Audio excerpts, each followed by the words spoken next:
जय हिंद दोस्तों, आइए इस वीडियो में समझते हैं प्राकृतिक वनस्पति के बारे में। वृक्षों के समूह के प्राकृतिक वनस्पति कहते हैं। वृक्षों के समूह के वनस्पति कहते हैं। प्राकृतिक वनस्पति में वे वृक्ष शामिल किए जाते हैं जो मानव के सहायता के बिना ही वह स्वयं उगते हैं। वैसे पौधों को प्राकृतिक वनस्पति कहते हैं। प्राकृतिक वनस्पति भारत में हर एक क्षेत्र में अलग अलग प्रकार के पाए जाते हैं। सबसे पहले समझते हैं ये उष्णकटिबंधीय सदाबहार वन, मतलब 5 भागों में सभी प्राकृतिक वनस्पति को बांटा गया है। सबसे पहले है उष्णकटिबंधीय सदाबहार वन। उसके बारे में समझते हैं कि वह किन किन क्षेत्रों में पाया जाता है। उष्णकटिबंधीय सदाबहार वन पश्चिमी घाटियों में पाया जाता है और उत्तर पूर्वी पहाड़ियों में पाया जाता है और शिलोंग के पठार में, लक्षद्वीप और अंडमान निकोबार द्वीप में पाया जाता है। आइए मैप में देखते हैं। देखिए ये जो है पश्चिमी घाटियाँ हैं, ये जो पश्चिमी घाटियाँ है यहाँ से लेकर यहाँ तक इन सब में जो है ये उष्णकटिबंधीय सदाबहार वन पाए जाते हैं यहाँ पे। और उसके बाद यहाँ पे ये जो देख रहे हैं ये क्षेत्र है, यानी कि यहाँ पे शिलांग का पठार है और यहाँ पे उत्तरी पूर्वी हिमालय है और यहाँ पे अंडमान निकोबार द्वीप है और ये है लक्षद्वीप। इन सब द्वीपों में ये सब राज्यों में, ये सब जगहों पे उष्णकटिबंधीय सदाबहार वन पाए जाते हैं। इसका जो प्रमुख वृक्ष है उसका प्रमुख वृक्ष का नाम लिख लेते हैं, बता देते हैं। इनका प्रमुख वृक्ष का नाम है ये महोगनी। वृक्ष का नाम है महोगनी। दूसरा है महोगनी के बाद बांस, बेर, सिंकोना और तीसरा है रबर। मतलब इतना जो पौधे हैं ये इस सब क्षेत्र में पाए जाते हैं, यानी कि उष्णकटिबंधीय सदाबहार वन का ये सब पौधे हैं। दूसरा है उष्णकटिबंधीय पतझड़ वन। ये पतझड़ वन भारत के अधिकतर हिस्सा में पतझड़ वन ही पाया जाता है। पतझड़ वन को मानसूनी वन भी कहा जाता है, क्योंकि मानसून आता है तब भी जाकर इधर काफ़ी वर्षा होती है और इधर वर्षा लगभग 100 से ज़्यादा और 200 से कम होती है। 100 सेंटीमीटर ज़्यादा होती है और 200 सेंटीमीटर से कम होती है। ये सब क्षेत्रों में देख रहे हैं, ये पूरा क्षेत्र है। ये सभी क्षेत्रों को क्या कहा जाता है, उष्णकटिबंधीय पतझड़ वन कहा जाता है। ठीक है, इसका प्रमुख वृक्ष है, ये सब चीज़ों इसका प्रमुख वृक्ष है, मतलब कि उष्णकटिबंधीय पतझड़ वन का प्रमुख वृक्ष है ये सागवान, सखुआ,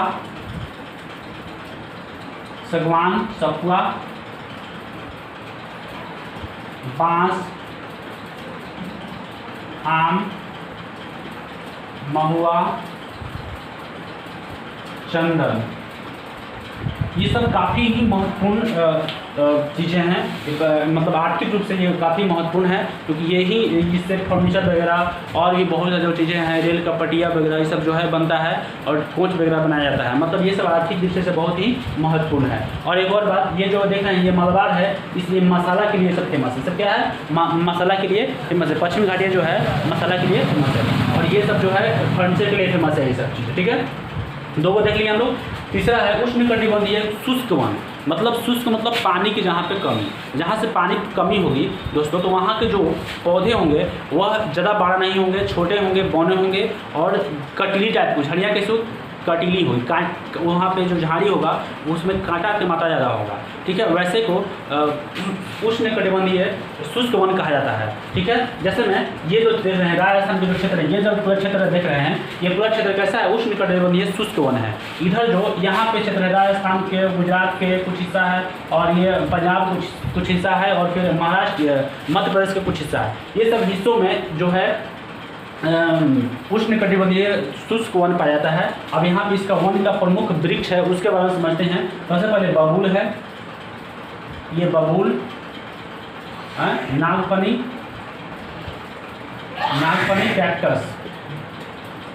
कैक्टस, ये तीनों जो है इस सब क्षेत्र का प्रमुख वृक्ष हैं।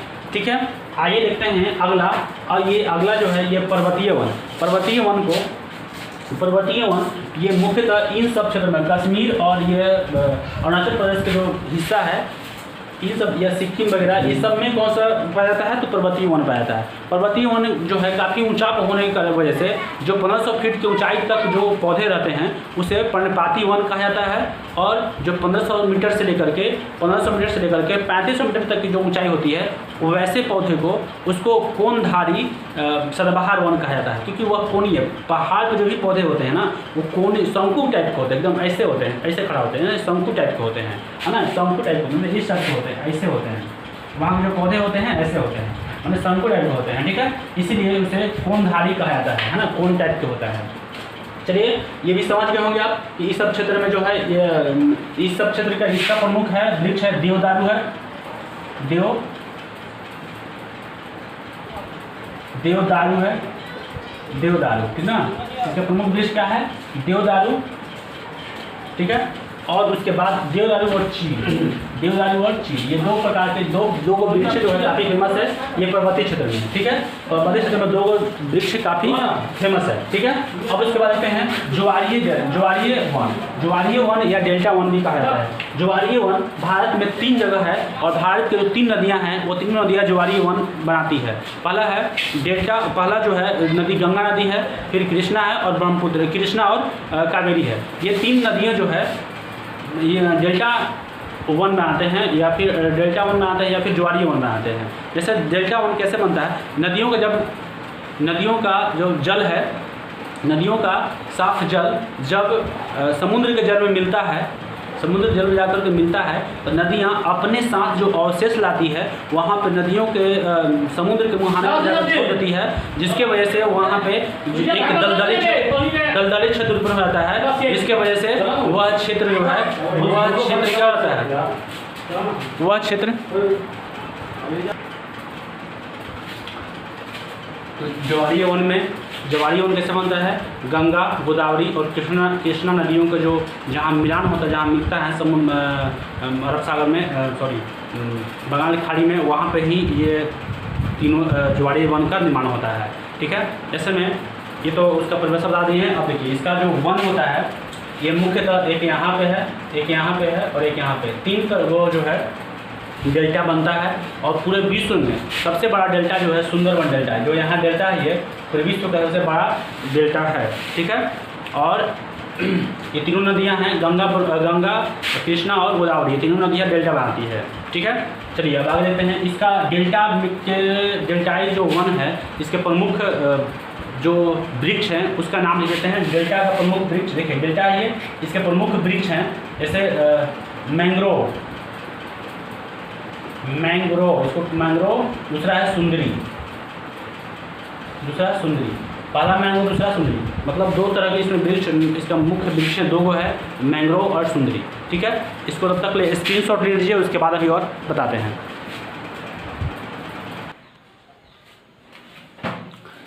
चलिए देखिए वन को 3 भागों में बांटा गया है। पहला आरक्षित वन, दूसरा संरक्षित वन, तीसरा ये अवर्गीकृत वन।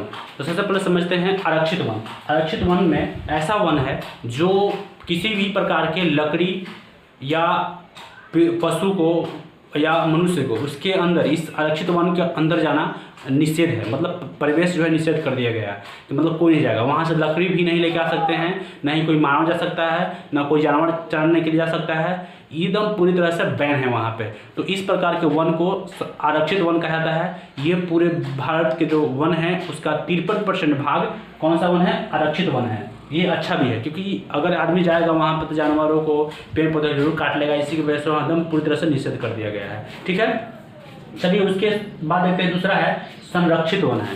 संरक्षित वन में क्या है कि ये इसमें तो आदमी जा सकते हैं और पशु भी आ सकते हैं, क्योंकि आदमी जाएंगे और पशु चराने, अपना जो पशु है उसको ले जाएंगे वहाँ पे चराने के लिए, और वहाँ से जो लकड़ियाँ हैं, सूखी हुई लकड़ियाँ हैं, वो सब लेके आ सकते हैं।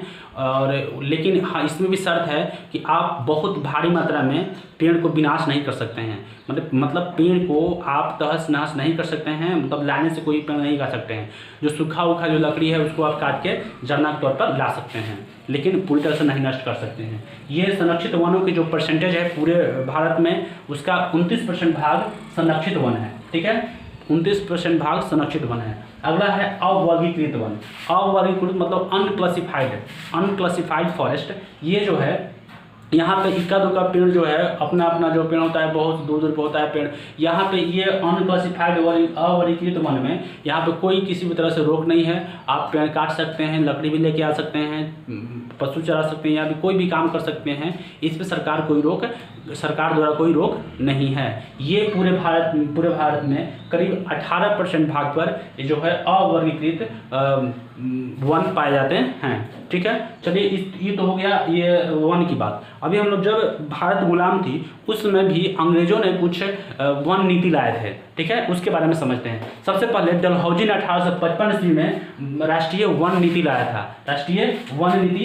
था, जिसको डलहौजी ने कहा कि इतने सारे जो उस समय डलहौजी के समय में ही आया था ये रेल आया था। तो रेल आने की वजह से बहुत सारी लकड़ियाँ कटी थी और उसी की वजह से जो है हमारे जो जनजातीय लोग हैं वो लोग भी आंदोलन भी किए थे इसके विरुद्ध। लेकिन फिर भी उसके बाद जो है ये हुआ और राष्ट्रीय वन नीति 1855 ईस्वी में डलहौजी ने लाया और उसको मतलब वन काटने से वो भी कुछ हद तक रोक लगाया मलबार क्षेत्र में। ये जो मलबार क्षेत्र देख रहे हैं ना, इस क्षेत्र में रोक लगाया था। उसके बाद जो है दूसरा बार राष्ट्रीय वन नीति एक और आया 1894 ईस्वी में, है ना, और 1894 ईस्वी में लाया। तो ये जो लाया तो इसी समय वन विभाग की स्थापना कर दिया गया था। इस समय का मतलब था वन विभाग की स्थापना कर दिया गया था।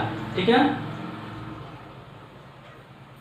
ये एल्गिन द्वितीय लाया था। कौन लाया था? ये जो है राष्ट्रीय वन नीति दूसरी बार 1894 ईस्वी में एल्गिन द्वितीय के समय लाया गया था और इसने ला करके ये वन विभाग की स्थापना कर दिया। तो ये सब क्वेश्चन पूछ सकता है कि भारत में आजादी से पहले कब और कौन सा शासक जो था, कौन सा जो गवर्नर जनरल था जिसने वन विभाग की स्थापना किया है? तो लॉर्ड एल्गिन द्वितीय ने किया था। ठीक है, 1894 ईस्वी में।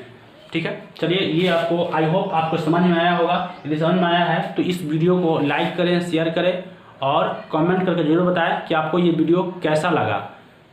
चलिए तब तक के लिए जय हिंद, मिलेंगे नेक्स्ट